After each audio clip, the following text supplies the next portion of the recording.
semuanya, seperti yang kalian tahu, aku adalah mahasiswa jurusan Hubungan Internasional yang pada bulan lalu baru aja menyelesaikan skripsi. Dan seperti judul pada video kita hari ini, pada video ini, aku akan jelasin ke kalian apa sih yang ada di dalam jurusan Hubungan Internasional. Pertama-tama kita pasti harus tahu dulu apa sih jurusan hubungan internasional itu, ruang lingkupnya seperti apa aja yang dipelajari di dalamnya. Dan video ini diperuntukkan bagi kalian yang mungkin tahun depan atau sebentar lagi pengen masuk ke jurusan hubungan internasional, jurusan HI.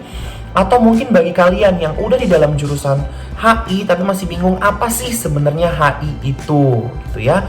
Dan video tentang hubungan internasional ini aku akan bagi menjadi beberapa video. Kita akan bahas tentang prospek kerjanya, kita akan bahas satu persatu pelajarannya apa aja.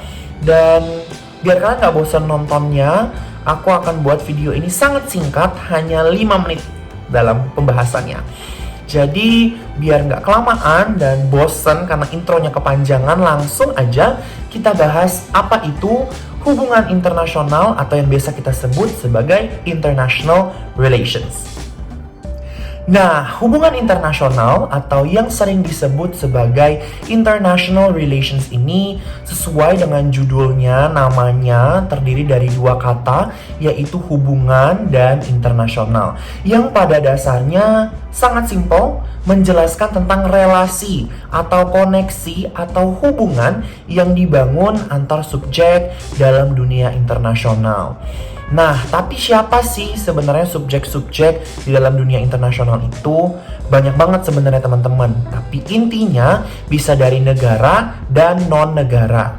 Jadi maksudnya apa? Maksudnya bisa dari negara yang berdaulat, bisa juga dari non-governmental organization atau NGO ataupun INGO dan lain sebagainya yang akhirnya membangun sebuah hubungan dalam dunia internasional, dalam skala internasional. Hubungan yang dibangun itu bermacam-macam. Bisa dalam hubungan dagang, hubungan politik, hubungan sosial, hubungan budaya, dan lain sebagainya.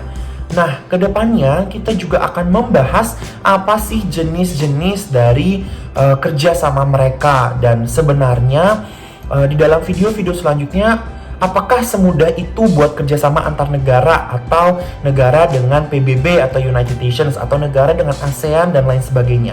Itu akan kita bahas nanti lebih dalam di video-video selanjutnya.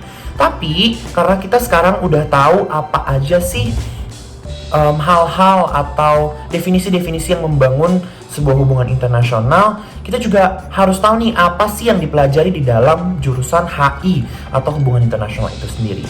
Bagi kalian yang mau masuk jurusan HI, wajib banget kalian catat beberapa pelajaran-pelajaran ini karena menurut aku sangat menarik dan mungkin kalian akan menjadi lebih tertarik dan jadi lebih pengen masuk ke HI itu sendiri. Sebenarnya karena hubungan internasional ini sendiri kan mengikuti perkembangan zaman. Jadi ruang lingkup studinya itu pun sebenarnya bervariasi dan beragam. Mulai dari yang tradisional sampai isu-isu yang non-tradisional. Maksudnya apa sih tradisional dan non-tradisional? Nah, tradisional ini permisalannya, contoh topiknya adalah perang atau sesuatu yang berbau militer. Nah, kalau isu-isu non-tradisional itu apa? Isu-isu non-tradisional ini adalah aspek-aspek yang seperti ekonomi, perdagangan, dan digitalisasi, renewable energy, dan lain sebagainya. Jadi pelajarannya juga pasti bermacam-macam. Dan teori-teori dalam studi hubungan internasional ini juga sangat bermacam-macam dan banyak banget mengikuti perkembangan zaman. Banyak banget pelajaran-pelajaran yang ada di dalam hubungan internasional. Contohnya public diplomacy, maritime diplomacy, human rights, gender issues, political science, political economy, civilization, dan masih banyak lagi. Jadi karena ini meluas dan sebenarnya juga mengambil banyak aspek dalam kehidupan kita, kalau kalian sebenarnya punya satu interest dalam hubungan internasional Nah, bisa banget kalian pelajari. Misalnya kalian suka ekonomi, tapi nggak suka yang dalam banget kayak ngitung-ngitung gitu. Kalian bisa pelajari tentang perdagangan internasional. Atau kalian juga bisa belajar tentang WTO atau World Trade Organization. Jadi sebenarnya banyak banget yang bisa kalian ambil dan bisa kalian pelajari dari jurusan hubungan internasional. Itu aja video singkat kita kali ini, dan di video selanjutnya aku akan membahas tentang prospek kerja dari anak-anak jurusan hubungan internasional. Penasaran kan? Langsung aja stay tune untuk video selanjutnya. See you!